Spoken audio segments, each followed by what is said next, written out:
It's very rare, but I saw a little fawn last spring. And so I actually gave her two bottles on the first day. And then every day that became a thing. She went for the bottle. And at some point, I was able to give the bottle by hand. And then we became friends. And at some point, we just became inseparable. Just because most people are familiar with dogs and cats, there's a large number of people that feel like there's no other animal that can have an emotional connection besides a dog or a cat or a rabbit, a few others that are so domesticated, but it doesn't mean that other animals can't connect to you or have an experience with a human that's a little more intimate than people give it credit for. And therefore they're expendable. Hey, I'm Dr. Doug. I'm a chiropractor for both animals and humans. My life's passion is volunteering at farms and helping rescue animals in need. Join me as we connect with people who have dedicated their lives to helping animals. Together we'll discover how helping animals live better lives will teach us to be better humans. Welcome to the Animal Cracker Podcast. Today we have the pleasure of diving into the extraordinary world of Jeff Letendre, a Canadian tech entrepreneur, endurance athlete, and a passionate vegan activist. But Jeff's story goes beyond these remarkable feats. As the founder of the wildart Sanctuary, he has dedicated himself to the noble cause of animal welfare and conservation. Jeff's journey is nothing short of inspiring. Join us as we explore Jeff's multifaceted endeavors, his work with the wildart Sanctuary, and his profound insights into living a life of compassion, sustainability, and respect for all living beings. Welcome, Jeff. Thank you very much. Thank you very much. Doug, quite an intro. It was a good one, right? Very good. Thank you. Intros are so funny. I used to speak like on a speaking circuit for some nutritional topics and stuff years ago. And someone would introduce me and I would almost like shudder because I'm like, that's so nice what the person said. So it's nice to hear an intro once in a while. Thanks. Yeah. You made your homework. That's true. There's a lot there. But yeah, I'm happy to be here. Doug, nice setup. Thanks for the invitation. It's great. And I'm in New York City. Where are you today? Montreal. Well, not exactly Montreal. I'm an hour north in the Laurentian Mountains. Mm-hmm. You ever heard of the Tremblant ski station? No, not at all. So I'm about 45 minutes away from there. Since I used to live in Montreal, but when the pandemic hit, we decided to work from home.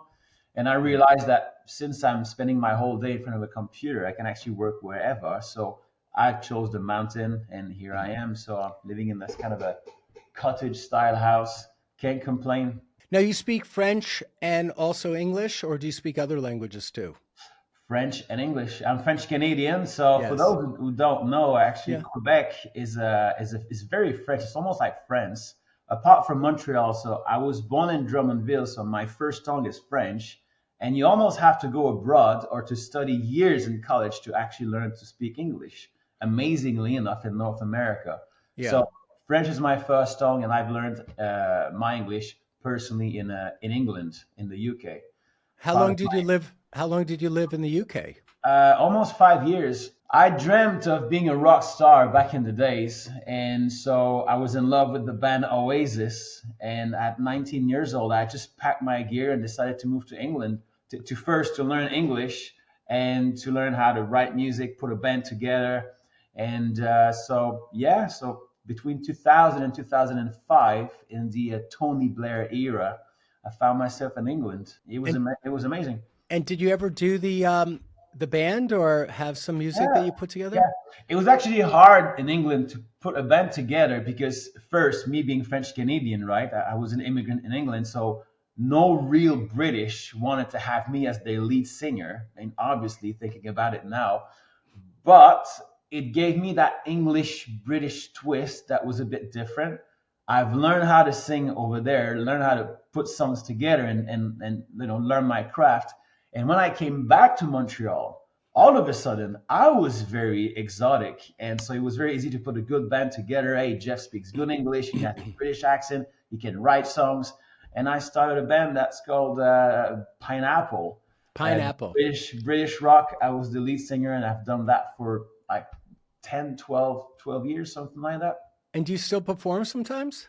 It's on my own in my house, my shower with friends, But no, I kind of cut off real fast. I gave it my all for about like 12 years. And then I realized in my early 30s, I said, Jeff, you're not going to make it, right? It looks like it's not for you. You're not going to become a rock star. So you have to do something else. I didn't want to find myself in a wedding, like, playing cover songs at 45. So I just looked to do something else. And I turned to Airbnbs, funny enough. Yeah. Sold my music, sold my guitars and the studio that I had back then, and I built a mini Airbnb empire, like 125 doors, very quick. Wow. Wow. My one of my best friends, Alan, did very well with Airbnbs for almost 15 years or something. And Oh, now yeah. he stepped away from it, but he did very well. He did it, like you said, he had many doors or many places, and he really did it as a business. It was Um, a mini let's, gold rush back in the days, like yeah. 2010, 11. It was good business. I don't know where to start, but I really want to hear about your work with the Wild Heart Sanctuary. Yeah, it's a great project that came into my mind like a year ago. And well, it started small, it's still small because the Wild Heart Sanctuary, it's a project that I'm trying to put together. I'm trying to purchase that land. It's a big land. It's like almost 1,000 acres. It's a bit of a miracle, this place, really. It's a privately owned land that was pieced up together by a single man over like a period of almost 50 years. So the man was an animal lover and he bought like a few acres. Then he bought another acres next to it, another acre next to it, and then he started owning both sides of a beautiful river with mountains, beaver lakes. Like it's unbelievable what he's put together. And he could have made a fortune selling this land, developing it. But that's not his thing. The man has money, but what he liked was taking his wife there and his dog, taking a walk on the tracks that he's built out, the trail, and keeping this land for the animals. So it's a pristine place. And my dream, the man is not young anymore. And so my dream is to have a deal with him, protect this land, and have this place as a forever home for the animals that I'm rehabbing right now. It's a little bit of a miracle. So I thought it was worth giving a try, putting this place together and protecting it forever. Because we never know what will happen to it, if he passes out and maybe the next generation will want to make money with it, we want to sell it, I think it'd be very sad. So that's the Is he project. committed to being a partner in with you about allowing you to do your conservationist work Oh there? yeah, yeah, yeah, a hundred So, percent. yeah. But I know that it will still be at risk until the day we find a way to purchase the land.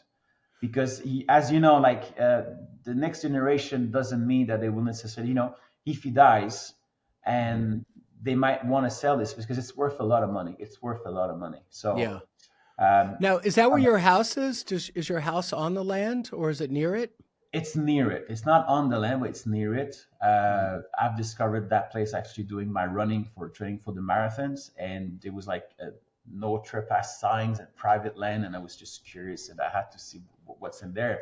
And I thought first it was a kind of a regional park because it was so big, so beautiful, or maybe I thought maybe this is kind of a church thing where I know it was very unusual to have such a beautiful place with bridges, trail, mountains. I didn't know what it was, and I bumped onto them, the couple, and they said, "What are you doing there, sir?" I said, "Oh, I'm sorry, I'm just training. I'm just running." And what is this beautiful place? Are you the owner? And we started talking. I said, "My God, I cannot believe what you've done. It's amazing." And I saw into the man's face, his eyes were lighting up. He said, "Oh, you see all the work that I did?" I said, "Yes." Yeah, building bridges, like, it's a lifelong work that he's done there.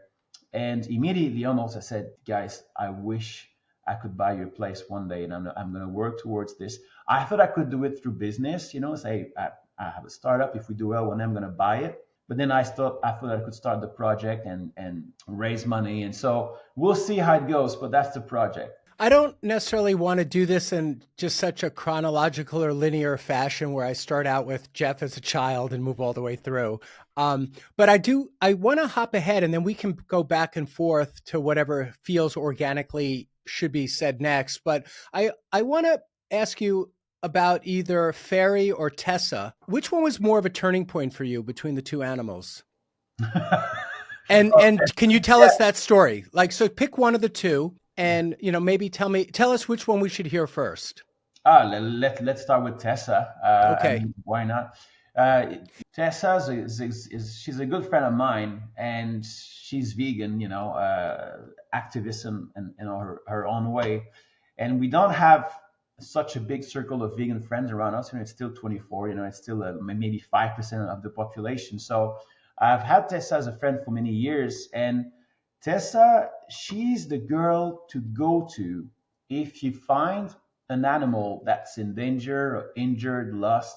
She doesn't necessarily take care of the animal herself.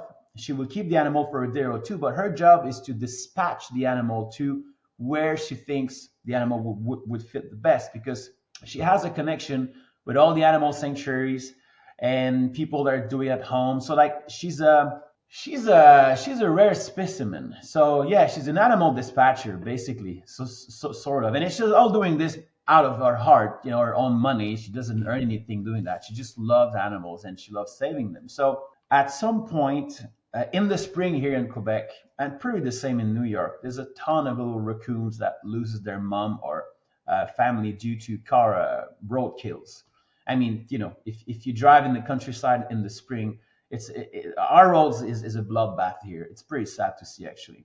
But what we don't always realize that when a mom gets hit in the spring, very often there's a bunch of kids in the forest not nearby, or even sometimes by the side of the road. This is when an animal gets hit by a car and Yeah, it's dead, but that orphans a lot of animals. exactly. Okay, I'm Exactly. with you. I'm with you. Yeah, because we see one animal, so that's sad, but it's even sadder because very often there's 5 or 6 babies nearby because it's spring and they move around to get their food. And so what she does is that she will go to the scene, she will grab these babies, and then she will call different animal centers around and try to place these. But within weeks and within a month, these places get filled with babies and they just cannot take anymore. So she called me a couple of years ago and said, "Hey Jeff, I have these 2 kids, baby raccoons. I don't know where to put them. Everybody's full.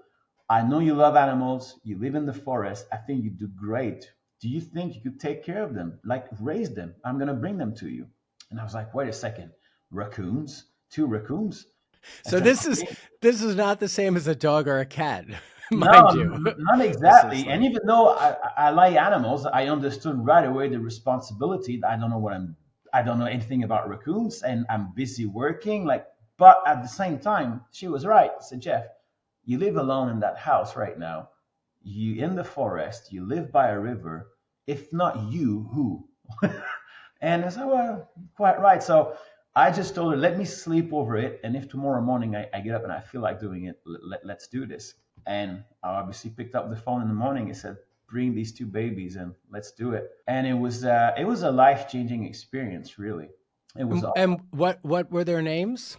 The first 2 on were Rocky and the little female Roxanne. Rocky and Roxanne. And how many years ago was this?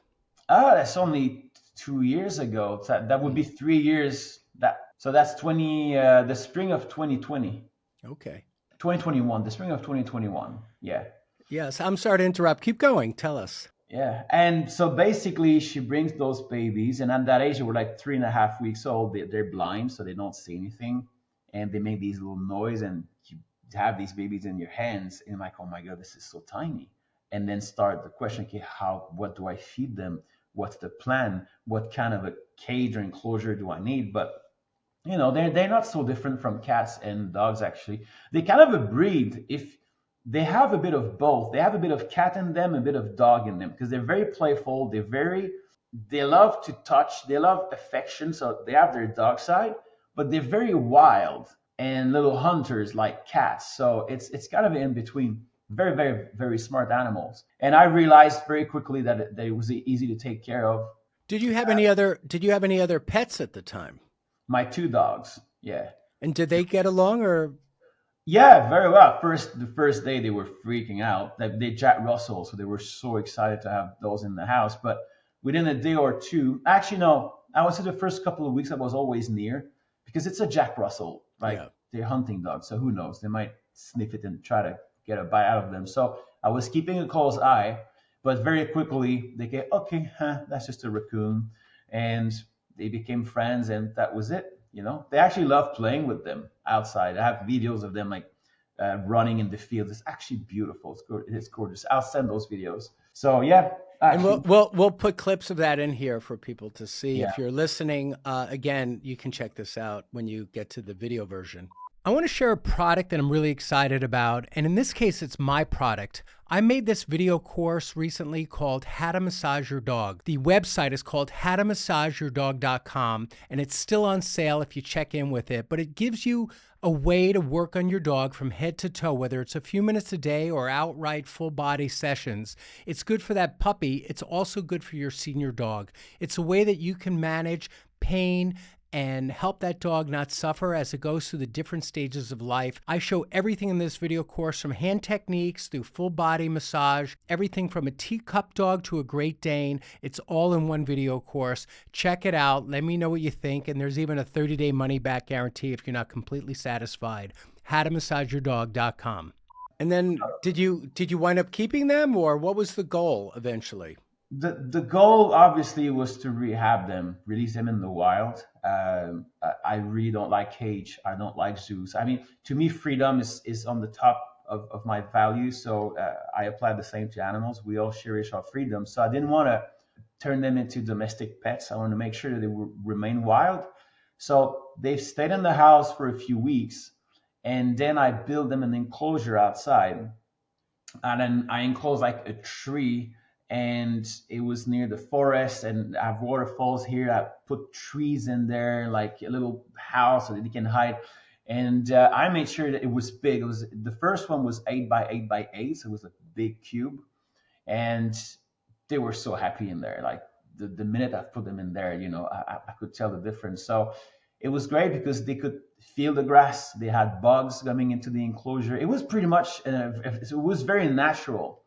And they grew up, and I always gave them also the freedom of being with me outside. So whenever I would be outside, I would open the enclosure and they would roam free on the land, and they would never venture far because they're smart. They know their prey at that size. They're small, so they tend to stay very close to their mother in nature, and I became their mother. So I could be sitting outside and the kids would just be a few feet away around me. They would climb little trees, they would go sniff stuff, but they would stay close. And to me also, I was teaching them that they don't have to run away from me. They can be safe with me, because I didn't want them to stay in the enclosure for the entire 6 months.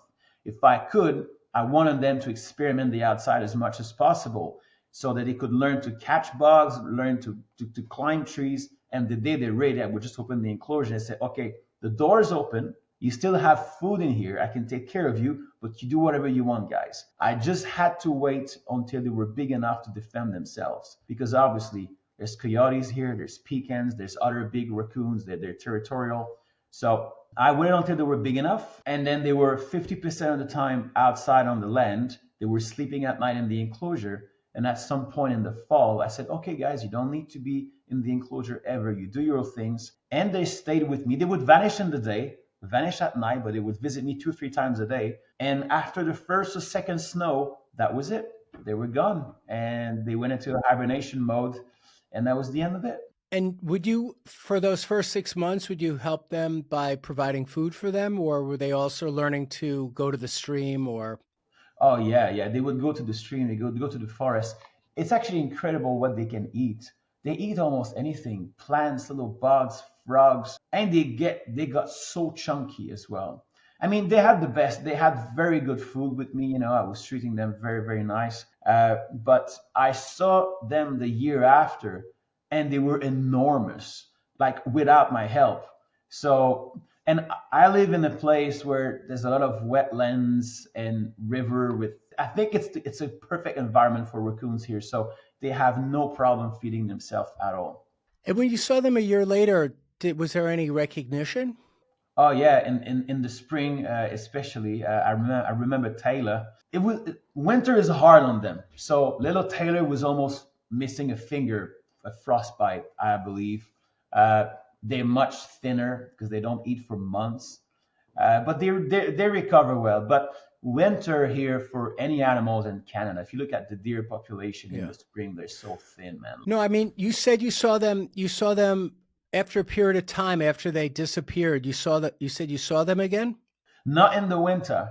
In Oh, the winter, I didn't see any raccoons. Even now, no, but do you think you reunited? Did you see your raccoons again? yeah. But in the following spring, Yeah, when and did they after the, recognize you? oh yeah, yeah, yeah, yeah. Oh yeah. And they approached you a little bit, or Oh yeah, they went straight to the enclosure where the food was, and I okay. managed to pet them. I actually saw one on the top of the enclosure, and they were so excited, and they were jumping like little dogs, and they were playing. They were They very happy. definitely they definitely knew that that was their original home. Oh yeah, yeah, 100%. But they go wild though into the wild mode so fast that they eat, they forget about you, they do their things, and after that, I've hardly ever seen them. Yeah. I saw the female a little bit more, but the other ones, that's it. They're doing their life territorial. They're gone. You know. I love how you did that transition. Like you didn't decide, let's build an enclosure in my house. You immediately kept them safe in their little biosphere, their little cube, Yeah. but allowed them to touch the earth and forage for bugs and and I would take them to Raccoon Island. So that was so. There's literally an island in front of very small island in front of where I live. It's surrounded by water currents. So I would put them in a cage and I would free them there for a few hours, and then I didn't have to watch them because at the end I had four on that year. Tessa brought me another two, and I have a ton of videos of those. That was their favorite time, because they were completely free on that island. They would hunt, they would climb the trees, they would play in the water. But yeah, it was a perfect transition. The first year was the best year ever. Like no illnesses, no parasites, no injuries, nothing. yeah. A, a butt fly actually at the end in the fall. One raccoon caught one. How did you feel emotionally that when you realized they weren't coming back that first season? And I know it's like probably a little bit of both. I mean, you're so happy because they graduated Yeah. from high school or university and they were going out into their lives, but at the same time, you have a love for them. Do you remember emotionally what that was like for you? Yeah, you gotta. Yeah, yeah. I get a little emotional, but the main goal, as you said, is you want your kids to be free and live their life. So I guess you can apply the same. You also know about the harsh reality of nature that some of them will not survive, some of them may be eaten, but that's why they're here for. They're on Earth to experiment their little raccoon life, Hmm. and to an animal, there is nothing like freedom, nothing, Yeah. and Did, they would rather go hungry than being well fed in a cage. And I've witnessed this first. I mean, several times actually. Even with the two that I have right now, animals love their freedom, just like us. Uh, yeah. the world is a dangerous place, but you want to live, you want to experience, you want to do adventures, and so I'm happy for them. Did Yeah. you experience any dip in sadness for yourself, or you felt just mostly No. just happy for them? No, because it was such a wonderful experience. It brought me so much joy, man. Like there was no sadness, just like, okay, I'm not gonna see them anymore. I get used to them, but they gave me so much. And I've learned so much from them. I mean, I've always said that animals are all the same, but to experiment it firsthand, to see how these completely wild animals, 100% wild animals, behave just like dogs, and how close you can get to them and how much love they give you, how comfortable they become with you. And then that we allow to tag them because they're wild and we can trap them, we can hunt them just because we put a tag on them. Oh, this is a wild animal, so legally we can kill them. That's the saddest part actually, because you realize that they are amazing creatures, exactly like our dogs and cats. Yeah. It was And wonderful. and I think that's something people miss a lot, and it probably ties into also your philosophy of animal welfare. But just because most people are familiar with dogs and cats, and then a few other animals, like let's say a rabbit, um, we people in there's a large number of people that feel like there's no other animal that can have an emotional connection besides a dog or a cat or a rabbit or maybe I can't think of others, but a few others that are so domesticated and so part of the common way that the whole world lives their lives. But it doesn't mean that other animals can't connect to you or have an experience with a human that's a little more intimate than people give it credit for. And therefore they're expendable. Therefore we can just kill them. I was just this weekend at this animal shelter that I work with multiple times. It's called Tamerlane Animal Sanctuary and Preserve. And I love going there, but the group is amazing there, but they currently have 292 animals and every single one has a name. Wow. And when you go into the chicken area with Viola, the farm manager, there's like 45 chickens, but she's like, there's Shirley, there's Samuel, there's Frank. Like every single one has a name. Every single one, she could tell you who it is. Then we go into the goat area, the same thing. And what's profound about that for me is that they're important enough for her to like know them. And some of them look a lot alike. I mean, they have the same coloring, but she's like, no, that you could tell that's Shirley because of the, it's just really cool. And Saturday, a few days ago, 4 days ago, the TV show Inside Edition followed me there and we were filming. And the reporter for Inside Edition was trying to ask me some hard questions because that's what investigative journalists do. And I worked on this goat and the goat was squiggling around and I was giving it a chiropractic adjustment and it kept squiggling and I kept bringing it back. And it looked like I was wrestling it a little bit, but I got the job done. And then she goes, are you sure you're not abusing this goat? And she goes, because it looked like he was trying to get away from you. Are you sure you're not abusing it? Which is, I guess, a good question. I mean, she's trying to ask the hard questions that other people might be asking once they're viewing the segment. And I said, well, look at it this way. I mean, a goat is a prey animal and its first instinct is to protect itself and flee and get away. But I said, have you noticed since I stopped adjusting this goat, it's following me everywhere. And this goat wouldn't leave me alone.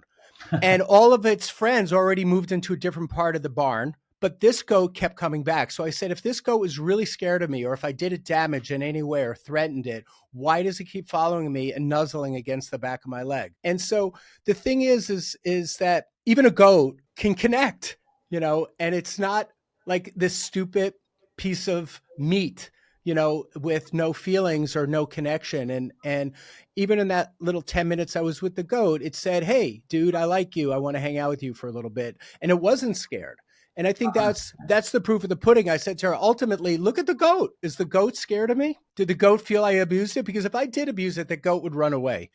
And, it just reinforces what you're saying. Like you can get to know a raccoon. There's potential there. Absolutely. They're human tags. It's a tag. Some people would say, we can abuse farmed animals. We can kill them, torture them because they're farmed animals. But there's no farmed animals. It's an animal, just like us. And they're sentient beings. And spend some time with any of them. They'll become your friend. It's that we don't realize.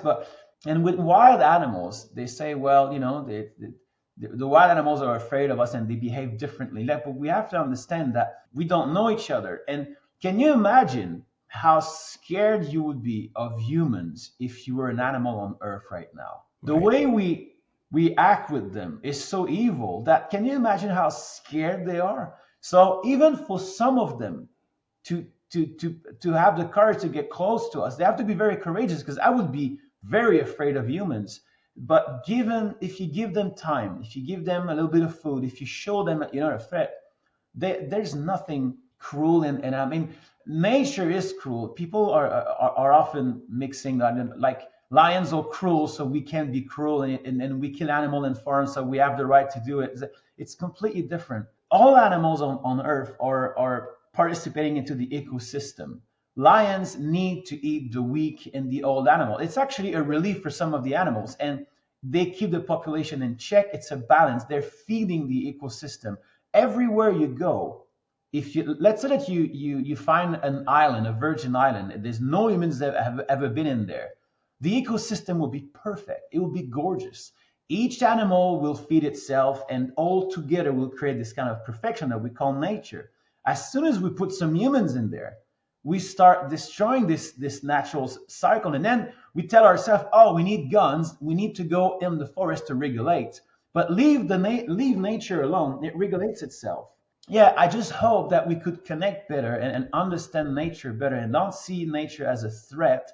I mean, maybe back in the days when we were survival mode, I often say that I would be a hunter too. You know, if you have to feed yourself, you have to feed yourself. And if life is harsh, it's it's the fittest of the survival of the fittest. Sorry, but right now with our technologies, with billions of humans on Earth, with so many plant-based food available, we don't need to kill these animals, and we certainly don't need to enslave them. You've never seen a lion enslaving thousands of zebra, chaining them from the moment they're born on Earth until the day they go to the slaughterhouse, so just that they can have their snack. It's fair.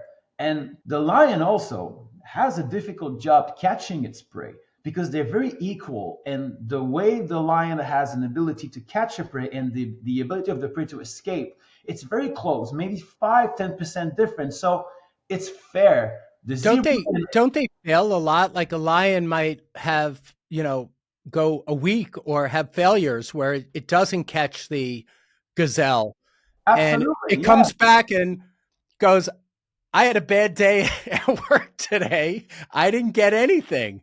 And they're like, we're not eating tonight. So the lion doesn't always win. No, and life is hard on the lions as well because they spend most of their life hungry because it's very difficult to catch a prey. Same for any carnivore.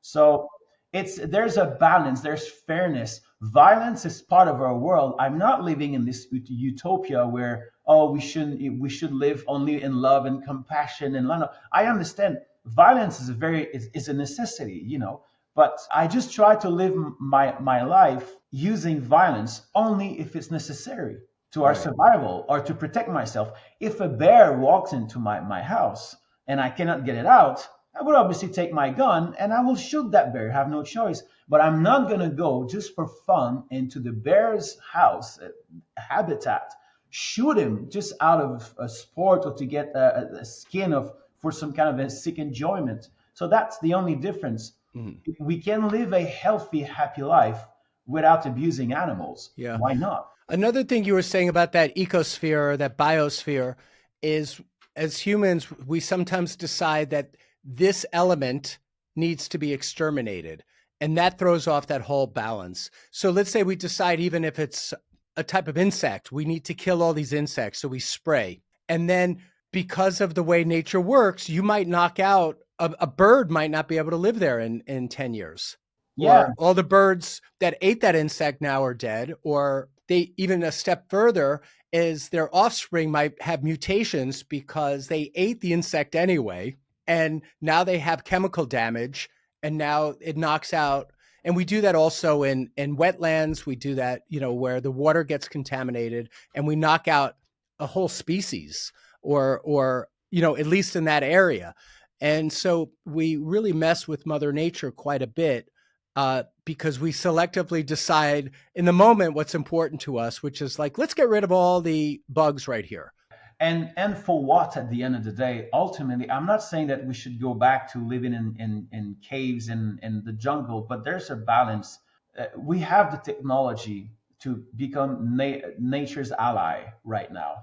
We've evolved to a point where, well, I mean, it's such a big subject, and there's so much education to be made out there because there's this propaganda machine called the meat industry and the dairy industry, and we've been bombarded since we were very young that you need your protein, you need your meat protein, you need your calcium, you need milk. Oh, I cannot live without cheese, and but it's all a big lie. And actually, eating those products, we are destroying ourselves, we are destroying nature, and we're causing an unbelievable amount of suffering to the animals we say we love. And it's just that it's one of the biggest mystery of my life because it's completely needless. And what I like about it's one of the reasons why I wrote the book, actually, because we often talk about the vegan diet, but I wanted to talk about the nutrients, the why we should be vegan, and what's the idea behind it, because it's way more than a diet. It's basically just living your life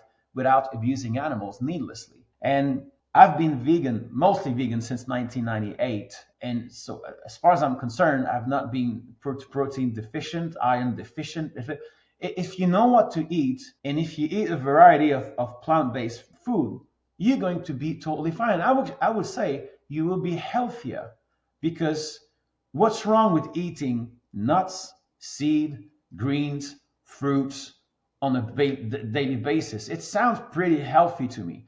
But often what people would say or would do is that, okay, I'm going to try to become vegetarian. I'm going to try to become vegan. So I'm going to take all the meat and dairy product out of my food. And they end up eating tofu and carrots every day. I mean, sort of. And so obviously you'll be unbalanced there. But it's no different than if you only eat chips for breakfast and burgers at night. You'll be also unbalanced. So it's just, you need to eat healthy. You need to balance your food. But if you do so, you will absolutely thrive on a vegan diet. The data is there. Everybody knows about it, but it's a culture that we have to change. And that's why I put the book together. I wrote about the why and then how to do it. And there's a third of the book about the nutrients, because that's very important for me. I want to see successful vegan, not vegan that just remove their dairy product and meat product from their diet. But ones that thrive. What's the name of your book for people that might want to get it? A Vegan Planet. Vegan Planet. And can they get that on your website or Amazon, or how do they find that book? It's on the website. You have the aveganplanet.com. Okay. It's available through Amazon. You can have a look at my link tree on my Instagram as well. But I would say Amazon's the best place to get it. Okay, and we're going to put that in the description box. We've already put it on the screen here. We're going to have your cover on the screen again. So I want people to know the work that you're doing, because I'm just really impressed about, just the life you live. To me is exciting. That's why I wanted you to be on this podcast. I know we don't have unlimited time today. I want to hear that story about that fawn. Can you tell us that story? Because that one touched my heart. So basically, the story is that it's pretty simple. It's very rare, but I saw a little fawn last spring. It was around June, when they're small and dotted, they're super cute. And I'm actually on the phone with Tessa. So it's Tessa again. Tessa's the one. No, it happened that I was on the phone with her and I said, Tessa, I call you back. I hang up. Now, for people who don't know, a fawn is a baby deer. So we're talking about a deer. Yeah. A wild little fawn. And I start filming this little creature that she came out of the wood, and she was just sniffing around near the river, but it was alone. I don't know if it was a she or he, so it was alone. I said, wow, that's interesting. I don't see a mother around. And I try to get closer. My dog is there, starts barking, the little fawn gone into the forest. But then I saw it again a few days after, and I started seeing that little baby often. So I was like, I feel this baby might be orphaned, like there's no mother around. So I just took a bottle of milk, which is, by the way, plant-based infant formula from Nestle. And I attached it to a post that I had near the river. And so the fawn smelled it and started sucking on that bottle from a distance. And I was like, this is fantastic. This is amazing. And then I got really convinced that, okay, this fawn is alone. And so I actually gave her 2 bottles on the first day. And then every day that became a thing. She went for the bottle. And at some point, I was able to give the bottle by hand. And then we became friends. And at some point, we just became inseparable. She took me as her new dad. And that was the start, I have to say, one of the most beautiful experience of my entire life. No wonder Disney took a deer as their star, in Bambi, because they are absolutely gorgeous. And it was unbelievable to see that baby grow. And I didn't want to put her into a cage, obviously. I didn't want to tie her to anything. She was wild. So I took the risk of leaving that fawn free to roam. But every morning, every afternoon, every night, she would come to the house, play with me, drink the milk, and she was sleeping nearby, because at some point I actually followed that deer and she brought me to a place in the field nearby where she was sleeping. And so I know that she was, let's say, in a 500-meter radius of the house. She would never leave this, but she was free. So it was a great relationship. She grew older and bigger, she would walk into the house right away in the morning. She loves dog food, actually, plant-based dog food, something that I didn't realize. She absolutely loved the dog food. She would walk straight into the house, go to the dog's bowl, eat the food there. I would run with her. I would go take hikes in the forest with her. She was like a dog. She became my best friend, along with my dogs, and that was a beautiful story that lasted until the fall and the first snow, because then she met other deers, because I have deers coming onto the land here, and there's a mother with two other fawn. And so my idea was like to match these three, and hopefully they would take Fairy in and she would find a new family. And that's exactly what happened. Oh, wow. At That's first, great. at first it was a bit of kicking, the mother didn't really want her near their food when they were feeding, but eventually she was started following them from a distance. And at some point she started playing with the other youngster, and they became a clan. And here in the north of Canada, when it snows a lot. And at some point, deers can hardly move, because if you have 3, 4, 5 feet of snow in the forest with their thin legs, they can't go anywhere. So they normally vanish in the winter, and then you see them again in the spring. So we are just about that time. The snow will start melt this week. They're expecting a warm weather. So I should see Fairy hopefully any week now. But I've not seen her. I've not seen a single deer here since January. So exciting. But you saw my last post. I saw your last post. Fill us in on that. Yeah, a neighbor called me. He said, "Hey Jeff, we found a carcass of a young deer that's been eaten by coyotes and pecan. I'm not sure, but coyotes for sure, because of the paws there. And when I arrived there was nothing left, only skin and fur and the blood. That it was pretty. It was a difficult sight. So listen, it might be Fairy, but there was other youngster. There was at least 3 or 4 of them. So I would say it's a 25% chance it's her, but 75% chance it's not, and she might come back. So we'll have to see. I look forward to, following you I mean, I already follow you on Instagram, but seeing any updates. It's such a cool story, though, of how you connect. And I love that you have the bigger picture. So it's not like, let me get Fairy to watch TV with me tomorrow night. You're thinking, how can I support her in the world that she's meant to live in? Absolutely. And protect her to the best of my ability. And part of protection is feeding her so she doesn't starve to death or take chances that could get her into, a violent situation. She knows she could come by and get some food at this part of her life. I mean, in the beginning, so I just love your point of view on this. What would you say is something that you feel like, I always like to ask people, how is working or being in this world with animals, how has it touched you as a man, as a person? Like, what have you learned? It has touched me in many ways, but it has just, I was always an animal lover, but I understand better now, if anything. I truly understand wild animals better and the state they're in, their natural world, because I saw Fairy, and they're very different species. The energy of a deer is so different from the energy of a raccoon. They're different species, but they're the same. And to me, they have their little soul, the sentient beings. They're exactly like us, experimenting the earth with their own senses, with their own little physical bodies. But they are the exact same as us, different pair of eyes, different kind of smell, but they're living an experience. And when I was rehabbing them, it was never about me. It was always about them and their little life, because of course, I could have gotten more likes and more views taking the raccoons inside and turning them into human little clowns and having them behave like pets and everything. But that was never even crossing my mind. It was always, hey, you've lost your mom. I'm going to help you for a few months. I'm going to do the transition, but this is your world, mate. And your senses, the wild animal that you are, you're so well adapted to a forest that I want to help you go back into it. And I want you to have your offsprings and experiment life the way you should.